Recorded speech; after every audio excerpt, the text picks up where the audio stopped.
Hi there, English majors. I'm Christopher Hanlon, and I'm here with another episode of the Close Reading Cooperative, the podcast and literary analysis for English majors. Now, today I wanted to talk with you about the way a motif emerges over the course of a literary text.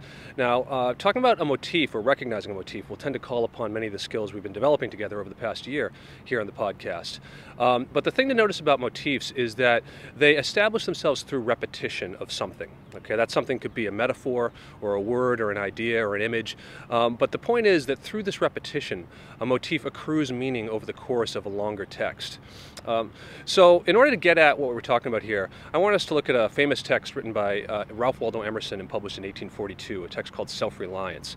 Now, self-reliance is about just what its title promises it will be about. It's about relying upon oneself rather than relying upon institutions or other people or anything else. But saying it that way doesn't really capture the way this essay thinks through its subject matter. In order to do that, we need to track the way Emerson handles some of his motifs. So let's take a look now at the way the essay begins. I read the other day some verses written by an eminent painter, which were original and not conventional. The soul always hears an admonition in such lines, let the subject be what it may.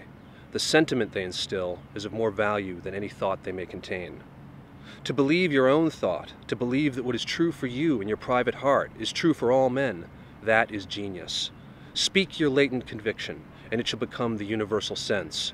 For the inmost in due time becomes the outmost, and our first thought is rendered back to us by the trumpets of the last judgment.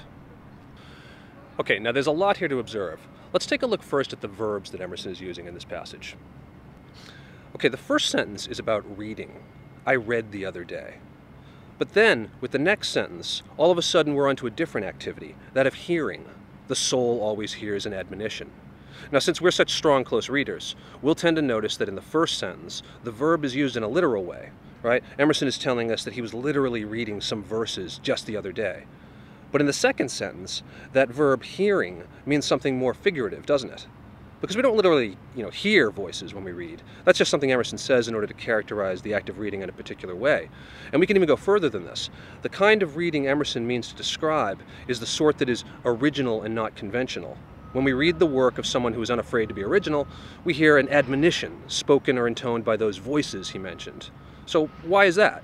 Well, if we feel admonished when we read something original, well, maybe that's because we ourselves are not original, not so unafraid. So that's why Emerson then goes on to say that the sentiment they instill is of much more value than any thought they may contain. The most important thing about reading is precisely that the admonition we confront, which Emerson is likened to a voice that says something like, to believe your own thought, to believe that what is true for you in your private heart is true for all men, that is genius. Okay, so now let's move on to the next sentence in that passage. Speak your latent conviction. We could pause here and think about the movement or the curve those verbs represent as we read an Emerson essay. That is, we read and then we hear an admonition, and in our case perhaps it's that Emerson's own admonition, and then if everything works well, we speak. Well, speak what? I suppose it's those original and not conventional thoughts that we tend to keep to ourselves.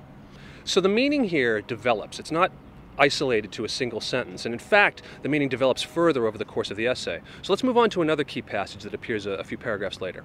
Not for nothing one face, one character, one fact makes much impression on him, and another none. This sculpture in the memory is not without a pre-established harmony. The eye was placed where one ray should fall, that it might testify of that particular ray. We but half express ourselves, and are ashamed of that divine idea which each of us represents.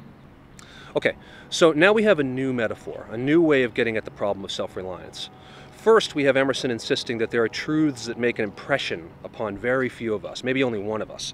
So if we receive something, or if we perceive something, that act of perception is kind of like receiving some kind of impression, according to the metaphor Emerson's using anyway. But if that's the case, well, it's a metaphor that again sort of places us in a passive or maybe a receiving role, as if the truth sort of acts upon us. Then that metaphor, where perceiving something is likened to being pressed upon in some way, shifts. Now we've got a metaphor of vision, Emerson tells us that light falls upon our eye and our eye alone, so that we are the only ones who see it. Now that's still another way of characterizing what happens when we perceive. And then finally, look at the last sentence, where we're right back once again to the metaphor of speech. If we but half express ourselves, well, that's like a kind of a speech impediment, isn't it? A problem of confidence, but also a problem of not speaking properly.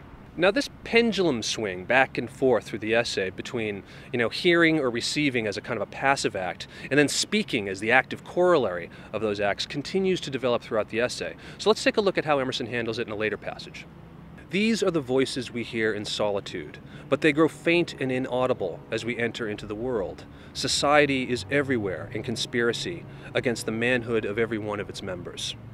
Okay, so once again, we're hearing those voices that urge us to be more self-reliant, but as we enter the world, Emerson says, they grow faint. Okay, now that's another way of saying that society everywhere is in conspiracy against the manhood of every one of its members. That as we enter the company of other people, it becomes more difficult to remain self-reliant, to trust ourselves, right, to hear those prior voices Emerson speaks about. Or even rather, we could say, it's to say the same thing, except that calling society a conspiracy is, of course, a new metaphor, which likens conformity to the result of some kind of crime. Now, a little bit later, Emerson elaborates the results of this conspiracy that robs us of our self-reliance, and here he goes. If I know your sect, I anticipate your argument.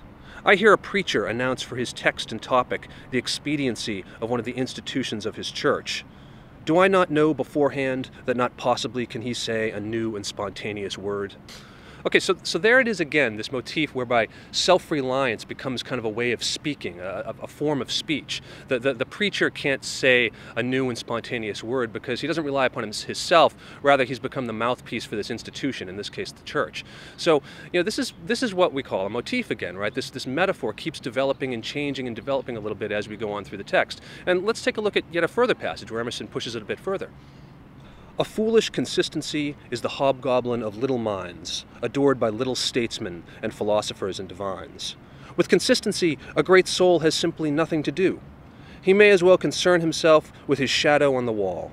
Speak what you think now in hard words, and tomorrow speak what tomorrow thinks in hard words again, though it contradict everything you said today. Now, everyone always focuses on that first sentence, which tells us that the desire to be consistent is like some little monster, a hobgoblin that kind of bedevils us all the time. And there are some other great metaphors here, like the one about how worrying about consistency is kind of like being content to simply consider your own shadow. But for my money, given the motif we've been tracing, the payoff is down at the sentence where Emerson comes out and tells us how to speak with spontaneity. Speak what you think now in hard words, and tomorrow speak what tomorrow thinks in hard words again, though it contradict everything you said today. Okay, so tracing a motif, in short, is can be messy, and it can take time because complex texts like Emerson's tend to have all kinds of motifs going across purposes with one another sometimes. But doing that, really paying attention to the way a text develops an idea over the whole course, can give you plenty to say in class as an English major, and also plenty to write about later on when you actually have to write an essay about it. So signing off now. This is Christopher Hanlon for the Close Reading Cooperative, and I'll see you next time. Look for those motifs.